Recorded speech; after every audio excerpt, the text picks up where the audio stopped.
Every year, millions of tons of waste are produced worldwide with no signs of it slowing down. Statistics from the World Bank state that with rapid population growth and urbanization, annual waste generation is expected to increase by 70% to 3.4 billion metric tons in 2050. Also, a report published in June 2020 by the United Nations Global E-Waste Monitor states that global e-waste has surged up to 21% in just 5 years, with a record 53.6 million metric tons of electronic waste generated worldwide in 2019. To tackle this environmental problem, Cleantech startups are at the forefront of this movement.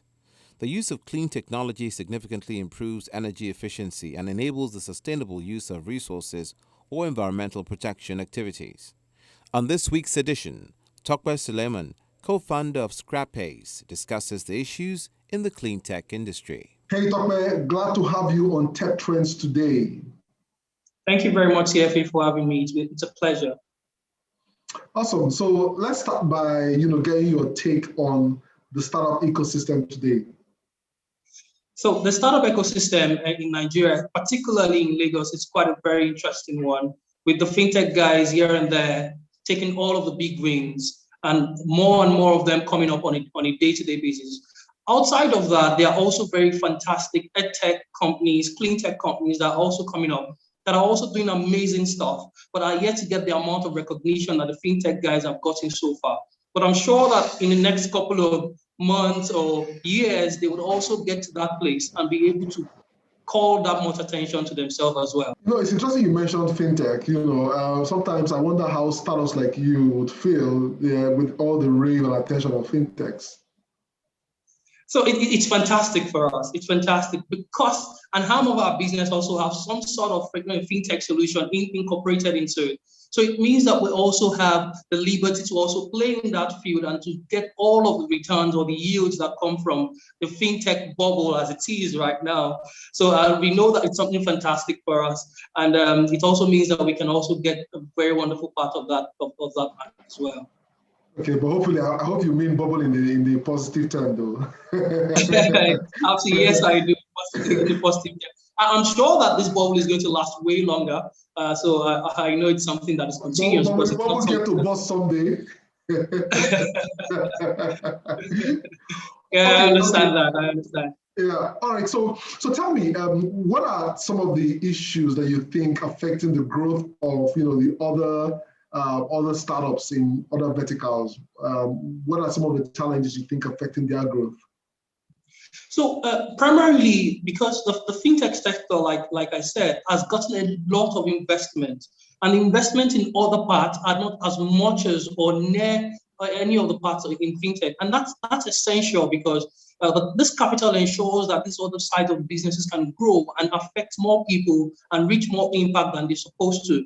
So we believe that as soon as they're able to grow to parts that are investable and to where they can be sure that their numbers are correct, they would also get this investment and be also grow as much as possible, get the recognition and get them where they're supposed to be as well as they go along. So you are in a unique space, right? And and I wonder how you are able to push the narrative that you are also qualified to be called a startup. So because we are in the recycling space, there are a lot of other businesses that are traditional recycling businesses, but we are not, right? Well, we've categorized ourselves as a clean tech and a recycling tech company. And the reason we've been able to do this is because we have offered offline and online technology so that we can facilitate collection of recyclable materials. And this puts us in that very unique space, right? So we've been able to use our technology to ensure that people get return and to ensure that all of the system is monitored from end to end.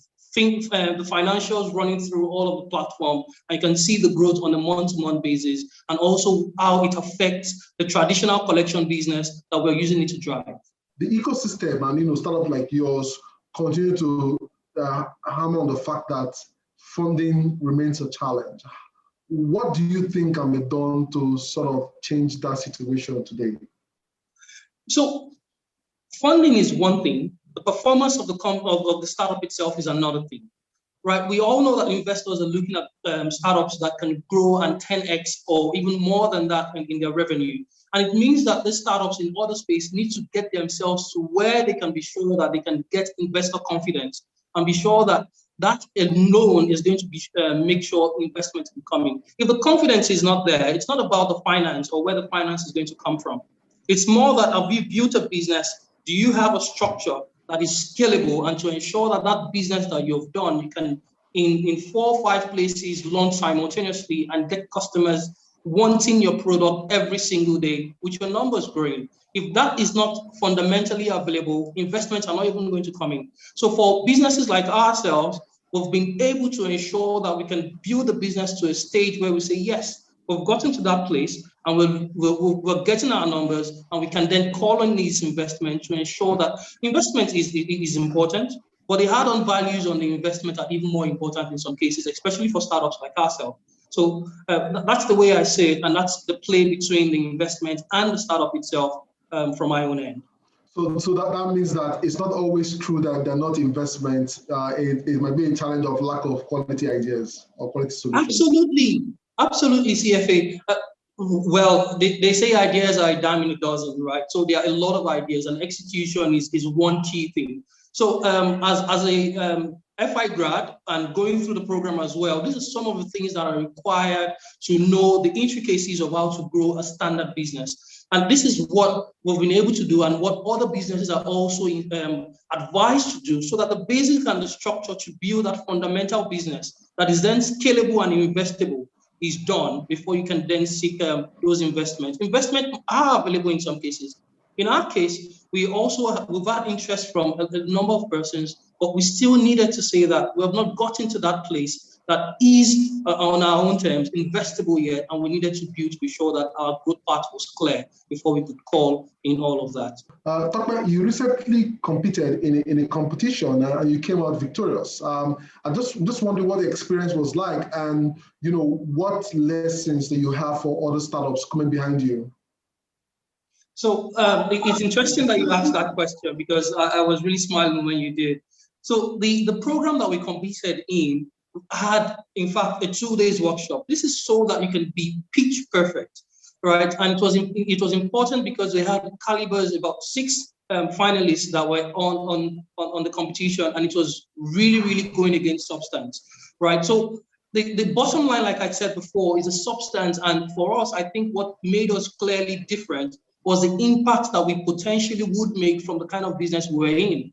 And it was glaring that with the technology and the way we've gone about putting all of it together, it was important for that impact, and they saw the impact that we possibly could deliver.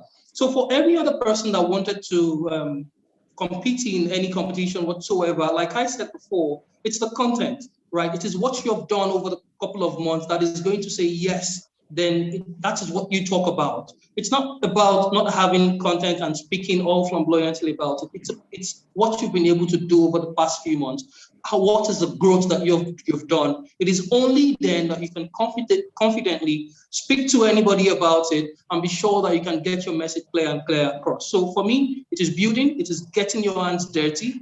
I believe that as a co-founder, there's no job in your business that is too big for you to do. Right, it's getting to those numbers and getting to ensure that we can grow those fundamentals that is important, and that's what I will tell anybody to do first before even pitching out for any competition whatsoever. I mean, I think that clean tech like yours and green tech startups also play a very important role. So yes, the world needs to acknowledge the role that you guys play.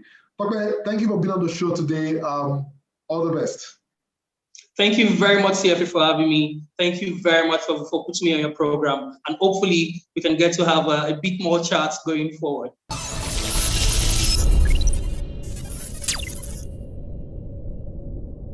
Dr. Sulaiman, co-founder ScrapPace, joins the growing list of clean tech startups trying to make our environment cleaner and ultimately making the earth better. If you look around, you'll surely be worried about the number of plastic waste and scraps littered all over the place. And sadly, many end up in our waters. So it is quite worrisome, which is why supporting innovators in this sector is also extremely important. It's a wrap on this edition of the show, but the conversation continues online. Join us on social media. Remember, you can watch the entire show on Channels TV, YouTube, or cfablog.ng. For Tech Trends, I'm Chukwemeka Agbata.